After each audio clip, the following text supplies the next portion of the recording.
बॉलीवुड में एक आउटसाइडर और एक स्टार किड में बस इतना ही फर्क होता है कि एक स्टार किड को काफी आसानी से लॉन्च कर दिया जाता है, फिर चाहे उन्हें एक्टिंग आती हो या नहीं, उन्हें पहले फिल्म प्लेट में सजा कर दे दी जाती है। वहीं एक आउटसाइडर को काफी ज्यादा स्ट्रगल और काफी सारे रिजेक्शन को फेस करने के बाद एक फिल्म मिलती है, और इन दोनों केस में आगे वही जाते हैं जिनके पास सच में कोई टैलेंट हो, वरना उनकी नैया काफी जल्दी डूब जाती है। और ऐसा खुद आयुष्मान खुराना और कार्तिक आर्यन जैसे सक्सेसफुल आउटसाइडर एक्टर्स ने कहा है। If you're a star kid, you can get a good launch, but apart from that, it's your own talent which makes you stay there forever. खैर, आप बात करते हैं विक्की कौशल की, जो वैसे तो एक्शन डायरेक्टर श्याम कौशल के बेटे हैं, लेकिन इंडस्ट्री में आने के लिए विक्की को एक आउटसाइडर के जैसे मेहनत करना पड़ा था। विक्की कौशल का जन्म 1988 में मुंबई के एक चौल में हुआ था, जहां उनकी मदर एक हाउसवाइफ है और उनके फादर उस वक्त एज एक्शन डायरेक्टर बॉलीवुड में काम कर रहे थे। विक्की बचपन से ही बाकी बच्चों की तरह क्रिकेट खेलते, पढ़ाई करते और मूवीज देखते थे। वहीं उनके पिता का सपना था कि विक्की बड़े होकर एक स्टेबल करियर बनाए, इसीलिए विक्की ने सबसे फेमस डिग्री इंजीनियरिंग के बारे में सोचा। एकेडमिक्स में अच्छे होने के कारण विक्की को Rajiv Gandhi institute of technology में एडमिशन मिल गई, जहां पर उन्होंने इलेक्ट्रॉनिक्स एंड टेलीकम्युनिकेशंस में अपने ग्रेजुएशन को पूरा किया। कॉलेज के फाइनल ईयर में जब विक्की आईटी कंपनी में विजिट करने गए थे, तब विक्की ने अपने आप से एक सवाल किया था कि क्या वो सच में इस जॉब को करना चाहते हैं या उन्हें एक्टिंग में अपना करियर बनाना है।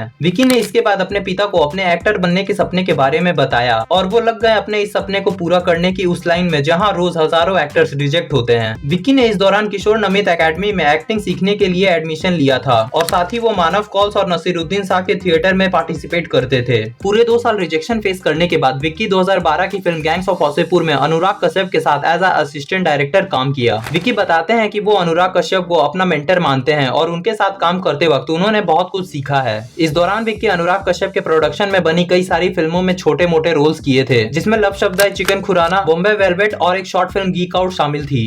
गीता काके तू? मैंने कुछ नहीं किया दार जी, हमें झूठ बोली जा रही है aunty ji. As a lead actor Vicky की पहली फिल्म थी मसान, जिसे नीरज घायवान ने डायरेक्ट किया था। नीरज ने भी विक्की के साथ गैंग्स ऑफ वासेपुर में असिस्टेंट डायरेक्टर के तौर पर काम किया था, जहां से इन दोनों की दोस्ती हुई थी। मसान को पहले राजकुमार राव और मनोज बाजपेयी को ऑफर किया गया था, लेकिन उनके डेट्स की प्रॉब्लम की वजह से ये मूवी विक्की कौशल को मिल गई। जैसा कि मसान की शूटिंग बनारस में हुई थी, जिसमें विक्की का रोल क्रिमेशन घाट में काम कर रहे एक शख्स की होती है, इसीलिए विक्की ने शूटिंग से पहले बनारस के घाट पर काफी समय बिताया था। मूवी बॉक्स ऑफिस पर तो पिट गई, लेकिन मूवी को काफी अवार्ड्स मिले थे। साथ ही विक्की को बेस्ट मेल डेब्यू एक्टर का भी अवार्ड मिला था। हम हरिश्चंद्र घाट पे रहते हैं, पैदा भी वहीं हुए थे। लकड़ी उठाना, मुर्दा जलाना, ये काम करते हैं हम। देखना है तुमको। उसी साल विक्की की एक और फिल्म जुबान आई थी, जिसे मसान के पहले शूट किया गया था, और 2015 के भूषण इंटरनेशनल फेस्टिवल में इस मूवी की स्क्रीनिंग हुई थी। मूवी में विक्की का कैरेक्टर अपने फादर के डेथ के बाद स्टैमर करने लगता है, और इस रोल को समझने के लिए विक्की ने स्पीच थेरेपिस्ट से स्टैमरिंग के बारे में सीखा था। साथ ही इस प्रॉब्लम को फेस करने वाले लोगों के साथ भी वक्त गुजारते थे। इस रोल में विक्की इतना ज्यादा इन्वॉल्व हो गए थे कि उन्हें रियलिटी में स्पीकिंग प्रॉब्लम होने लगी थी, और उन्होंने भी हकलाना शुरू कर दिया था। इसके बाद विक्की अनुराग कश्यप की मूवी रमन राघव 2.0 में नवाजुद्दीन के अपोजिट नजर आए, जहां उनका रोल एक ड्रग एडिक्टेड पुलिस ऑफिसर का होता है। अनुराग कश्यप को कन्विंस करने के लिए विक्की ने खुद को 5 दिनों तक आइसोलेट कर लिया था, और कैरेक्टर के नीड के अनुसार हेवी स्मोक करते थे और बॉडी को एकदम से डिहाइड्रेट कर लिया था। मूवी को क्रिटिक से पॉजिटिव रिस्पॉन्स मिले थे, और मूवी ने 3.5 करोड़ के बजट के अगेंस्ट 7 करोड़ का कलेक्शन किया था। 2018 से 2020 तक का सफर विक्की कौशल के लिए काफी अच्छा रहा, और उन्हें वर्ल्ड वाइड रिकॉग्निशन भी मिला। 2018 में विक्की की पहली फिल्म लव पर स्क्वायर फुट आई, जो कि इंडिया में नेटफ्लिक्स की पहली मूवी थी, और मूवी में विक्की कौशल और अंगीरा धार के केमिस्ट्री को लोगों ने खूब पसंद किया। उसी साल विक्की कौशल की फिल्म राजी रिलीज हुई, जहां उन्हें आलिया भट्ट के अपोजिट कास्ट किया गया था। मूवी में उनका रोल एक पाकिस्तानी आर्मी ऑफिसर का होता है, और 35 करोड़ के बजट में बनी इस मूवी ने 195 करोड़ का कलेक्शन किया था, और मूवी सुपरहिट साबित हुई। इसके बाद विक्की कौशल को संजू मूवी में कास्ट किया गया, जहां उन्होंने रणवीर के बेस्ट फ्रेंड का रोल किया था। इस रोल के लिए विक्की पहले परेश गिलानी से मिले थे, जिससे उनका रोल इंस्पायर्ड था, और दोनों ही मूवी राजी और संजू उस साल की हाईएस्ट ग्रॉसिंग मूवी की लिस्ट में शामिल थी। सर आप स्नेक्स खाएंगे? स्नेक्स? स्नेक्स इधर होल में बहुत है, मैं लेके आता हूँ सर। संजू के बाद विक्की लव स्टोरीज में नजर आए, जिसे मिक्स रिव्यूज मिले थे, और मन मर्जिया उनकी उस साल की आखिरी मूवी थी, जिसमें उन्होंने विक्की सांधू का कैरेक्टर प्ले किया था, और इस मूवी में विक्की की एक्टिंग की काफी तारीफ की गई थी। साथ में होंगे तो पूरा दिन कहीं निकलने की जरूरत ही नहीं है। चल फिर भाग चलते। अभी नहीं अब भी नहीं होए, अभी तो मम्मी को गोभी के पराठे बनाने को बोल के आया। 2019 में विक्की की movie Uri the surgical strike release हुई जो 2016 के उरी अटैक के ऊपर आधारित थी। इस रोल के प्रिपरेशन के दौरान विक्की ने 5 महीनों तक मिलिट्री ट्रेनिंग और मिक्स्ड मार्शल आर्ट्स को प्रैक्टिस किया था। मूवी में हाउस द जोस वाला डायलॉग इतना ज्यादा पॉपुलर हो गया था कि वो हर बच्चे की जुबान पर था और इसी वर्ड ऑफ माउथ के चलते 25 करोड़ के बजट में बनी इस मूवी ने ऑलमोस्ट 345 करोड़ का वर्ल्ड वाइड कलेक्शन किया था। इसके अगले साल विक्की की मूवी भूत part 1 the haunted ship release हुई और इसे ऑडियंस और क्रिटिक्स के तरफ से मिक्स्ड रिव्यूज मिले। इस मूवी की शूटिंग के वक्त विक्की की एक्सीडेंट हो गई थी और उनके फेस के बोन्स फ्रैक्चर हो गए थे। 2021 में विक्की को सुजीत सरकार की फिल्म सरदार उधम सिंह में कास्ट किया गया जो फ्रीडम फाइटर उधम सिंह की बायोपिक थी। मूवी में पहले इरफान खान को कास्ट किया जाने वाला था लेकिन उनके हेल्थ कंडीशन की वजह से विक्की को कास्ट कर लिया गया। विक्की ने उधम सिंह के यंगर वर्सन को प्ले करने के लिए 2 महीनों में 15 kg वेट लॉस किया था और जो निशान उनके फेस पर दिखाई गई थी वो रियल में विक्की की पिछले फिल्म की एक्सीडेंट के दौरान इंजरी हुई थी जिसमें उन्हें 13 स्टिचेस लगी थी। सुजीत सरकार बताते हैं कि उन्होंने इस मूवी को बनाने के लिए 21 सालों तक इंतजार किया और फाइनली मूवी बनाई गई और इसे 5 नेशनल फिल्म अवार्ड्स मिले थे। विक्की ने इसके बाद गोविंदा नाम मेरा में काम किया जिसे डिज्नी प्लस हॉटस्टार पर रिलीज किया गया था और उनके ऑपोजिट भूमि पेडनेकर और कियारा एडवाणी को कास्ट किया गया था। मूवी क्रिटिक्स को ज्यादा पसंद नहीं आई लेकिन विक्की को सभी ने अप्रिशिएट किया था। 2023 में उन्हें सारा अली खान के अपोजिट जरा हटके जरा बचके में कास्ट किया गया और इस मूवी से ज्यादा पॉपुलर इसके सॉन्ग्स हुए थे जो वाकई में काफी अच्छे थे। और भूत पार्ट 1 के बाद विक्की की ये पहली मूवी थी जिसे थिएटर्स में रिलीज किया गया था और 40 करोड़ के बजट में बनी इस मूवी ने 115 करोड़ का कलेक्शन किया था।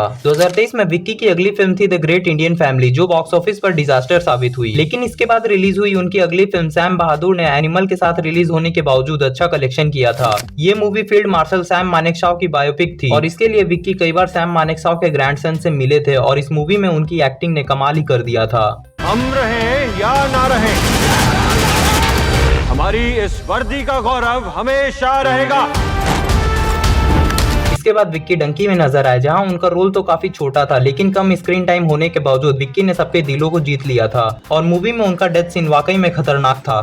तुझे एक शब्द समझ में नहीं आ रहा है, वहाँ अंग्रेजों के बीच कैसे रहेगा? ये नहीं रह रहा पंजाब में, इसको आता है एक भी शब्द पंजाबी का? अब विक्की के फ्यूचर प्रोजेक्ट्स में बैड न्यूज मूवी और छत्रपति संभाजी की बायोपिक शामिल है। खैर अब बात कर लेते हैं विक्की कौशल के लाइफ से जुड़ी कुछ इंटरेस्टिंग फैक्ट्स के बारे में। नंबर 1, विक्की ने जब ऑडिशन देना शुरू किया था तो उन्हें ये कहकर रिजेक्ट कर दिया जाता था कि वो लीड रोल के लिए सुइटेबल नहीं है। उन्होंने भाग मिल्खा भाग में भी एक सपोर्टिंग एक्टर के लिए ऑडिशन दिया था पर उनका सिलेक्शन नहीं हो पाया। नंबर 2, विक्की अक्सर एक्टिंग करने के लिए बहुत एक्साइटेड रहते थे। वो अक्सर एक बैग लेकर ऑडिशन देने जाते थे जिसमें ट्रेडिशनल और फॉर्मल कपड़ों के साथ एक ट्रिमर होता था ताकि किसी भी एक्ट के लिए वो तुरंत रेडी हो जाएं। नंबर 3, विक्की कौशल की film Uri the surgical strike ने काफी अच्छा कलेक्शन किया था लेकिन मूवी के डायरेक्टर आदित्य धारी ये फिल्म बनाने ही नहीं वाले थे क्योंकि उनकी धर्मा प्रोडक्शन के साथ रात बाकी यह फिल्म आने वाली थी जिसमें कटरीना कैफ और फवाद खान को कास्ट किया गया था लेकिन मूवी के 20 दिन पहले ही उरी अटैक हुआ था जिस वजह से पाकिस्तानी एक्टर्स को इंडिया में बैन किया जा रहा था। इसीलिए उन्होंने वो प्लान ड्रॉप कर दिया और उरी अटैक पर फिल्म बनाने के बारे में सोचा।